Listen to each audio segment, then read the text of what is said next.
नाज़रीन, हैदराबाद में सिंधी ॿोली जे बाख्तियार इदारे तरफ़ां ॿारनि जे लाइ शाह अब्दुल लतीफ़ जे उनवान हेठि 2 ॾींहंनि वारो मेलो मुनक़िद कयो वियो आहे। हिन मेले में सिंध जे दानिश्वरनि, अदीबनि तोड़े मुख़्तलिफ़ स्कूलनि जे शागिर्दनि तोड़े शागिर्दियाणनि शिरकत कई आहे।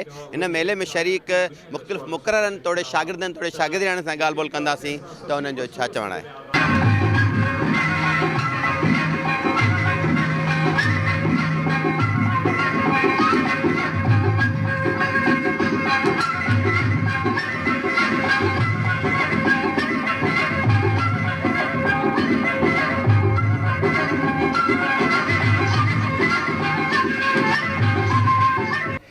ॿार असांजो बुनियाद आहिनि, प्लंथ आहिनि, प्लंथ जी सिर आहिनि।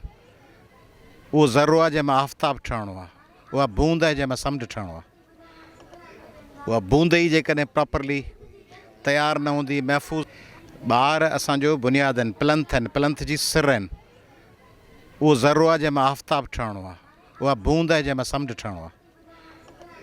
उहा बूंद ई जेकॾहिं प्रॉपरली तयारु न हूंदी, महफ़ूज़ न हूंदी, ख़ुशि न हूंदी, उहो ज़रो जेकॾहिं के पंहिंजे शाइरी सां जोड़णो आहे, पंहिंजे इल्म सां जोड़णो आहे, पंहिंजी साइंस सां जोड़णो आहे, ऐं जे जोड़े वियासीं त सिंध लाइ सॼो सफ़र ॿेलो ॿविखूं आहे। सिंध लाइ वॾे में वॾो अज़ाब हींअर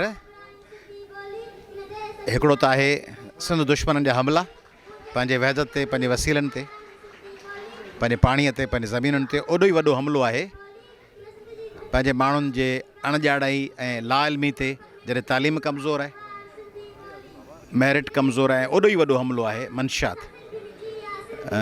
नशनि में वरितल सिंध, ठरनि, गुटकनि, चरसनि, आइसुनि में वरितल सिंध, पाननि ऐं मैनपुरनि में वरितल सिंध, उहा छाल कीअं ॾींदी, अॻिते कीअं वधंदी, कामयाबी कीअं माणींदी। तंहिंजे करे मंशात जे ख़िलाफ़ु माण्हुनि खे ॿुधाइणो आहे त सकाफ़त तॾहिं बचंदी जॾहिं असीं सिहतमंद हूंदासीं, नशनि खां परे हूंदासीं, त पोइ सिंध बि तरक़ी कंदी ऐं नौजवान बि तरक़ी कंदा। अॼोके प्रोग्राम जे लिहाज़ खां ऐं लैंग्वेज अथॉरिटी ऐं अदा साख समें जो चेयरमैन सिंध लैंग्वेज अथॉरिटी, उनखे आउं जस ॾियां थी।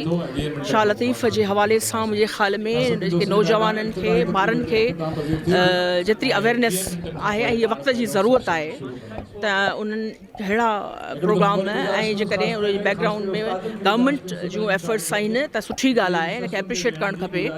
लतीफ़ त आफ़ाक़ी शाइर आहे, उनखे जेतिरो ॻाइजे, जेतिरो उनजे वॼाइजे, जेतिरो उनजो गस ऐं राह खे ॾिसजे त ओतिरो घटि आहे।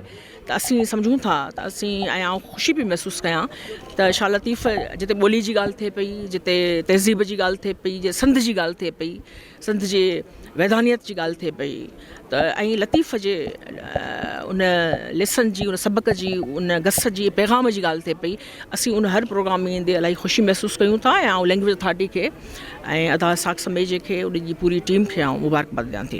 अॼोको जेको ॿारनि जो मेलो आहे उहो बुनियादी तौर पर शाह लतीफ़ जे फ़िक्र खे, शाइरीअ खे ऐं शाह लतीफ़ वसीले सिंधी ॿोलीअ खे ॿारनि में मुंतक़िल करणु, ॿारनि जो पंहिंजे विरसे सां रिश्तो जोड़णु, ॿारनि खे पंहिंजे असुल सां ऐं बुनियाद सां ॻंढण जी हिकिड़ी कोशिशि आहे। असां चाहियूं था त शाह लतीफ़ वसीले सां पंहिंजनि ॿारनि खे ईंदड़ ऐं मुस्तक़बिल जो हिकिड़ो शानदार सिंधी, हिकिड़ो अज़ीम विरसे वारो सिंधी जेको आहे उहो साबित कयूं ऐं उन्हनि खे त इहो भार रखूं त उहे पंहिंजी ॿोलीअ खे ऐं पंहिंजे विरसे खे अॻिते वठी वञनि। ॾाढो सुठो लॻो, इलाही माण्हू आया, नंढड़ा नंढड़ा ॿार आया, इलाही सुठो परफॉर्मेंसिस ॾेई विया। असांखे सुठो लॻो त असांजा सिंधी माण्हू एतिरो तरक़ी करे विया आहिनि, त ॾाढो सुठो लॻो। इलाही सुठो आहे ऐं अहिड़ा थियणु घुरिजनि जे कॉन्फिडेंट स्टूडेंट्स वधे, टैलेंटेड स्टूडेंट्स में पार्टिसिपेट कंदा। इलाही सुठो आहे, इलाही सुठो आहे, इलाही इंजॉय पिया कयूं असां। असांजी परफॉर्मेंस बि हुई, उहा बि इलाही सुठी थी। मूंखे तमामु घणी ख़ुशी थिए पई ऐं जेके असांजा सिंधी चैनल्स आहिनि उहे मतिलबु कि एॾो सपोर्ट कनि पिया असांजे कल्चर खे ऐं असांजी जेकी सकाफ़त आहे, ऐं मां वाई पेश कई, मूंखे तमामु घणो ख़ुशी महसूसु थी। ऐं असांजो इहो ई मतिलबु कि जेको असांजो गोल आहे त असां पंहिंजी ॿोली खे अॻियां वधायूं। इहे प्रोग्राम असां लाइ मुंहिंजे ख़्याल सां जाम ज़रूरी आहिनि, छो कि काफ़ी माण्हू जेको सो तव्हां ॾिसो अॻियां जनरेशन वधे पई ऐं उहे पंहिंजी ॿोली खे विसारीनि पिया त इन सां हिकिड़ो ॿारनि खे जुनून पैदा थिए थो नयूं शयूं सिखनि था ॿार पंहिंजी लैंग्वेज जे बारे में ॼाणनि था ऐं उन्हनि खे ख़बर पए थी त भिटाई छा हो हज़रत शाह अब्दुल लतीफ़ भिटाई केरु हो ऐं इन मां असांखे नॉलेज हासिलु थिए थी असां इहो ई चवंदासीं त अहिड़ा मेला थींदा रहनि ॿारनि जो जेको मेलो आहे Shah Latif language Sindhi language authority जो इहो बहितरीनु आहे इन सां इहो थींदो असांजी जेका ॿोली आहे सिंधी ॿोली आहे उहा प्रोड्यूस थींदी ऐं अॻियां हलंदी असां खां जेका असांजी लैंग्वेज आहे सिंधी उन खां असां बिल्कुलु दूरि थी विया आहियूं अहिड़ा मेला थींदा असांजा स्टूडेंट्स आहिनि जेके तक़रीबन घणो करे सिंधी लैंग्वेज खां परे थी विया आहिनि उहे वेझा ईंदा ऐं लैंग्वेज असांजी जेका आहे उहा अॻियां वधंदी साईं माना असां पाण में गॾु थिया आहियूं सभई हिकु सिंधी सकाफ़त जेकी आहे असां उनखे माना उजायो कयूं पिया हिकिड़ी पंहिंजी सिंधी सकाफ़त खे हलाईंदा पिया अचूं इहा असां लाइ ख़ुशी जी ॻाल्हि आहे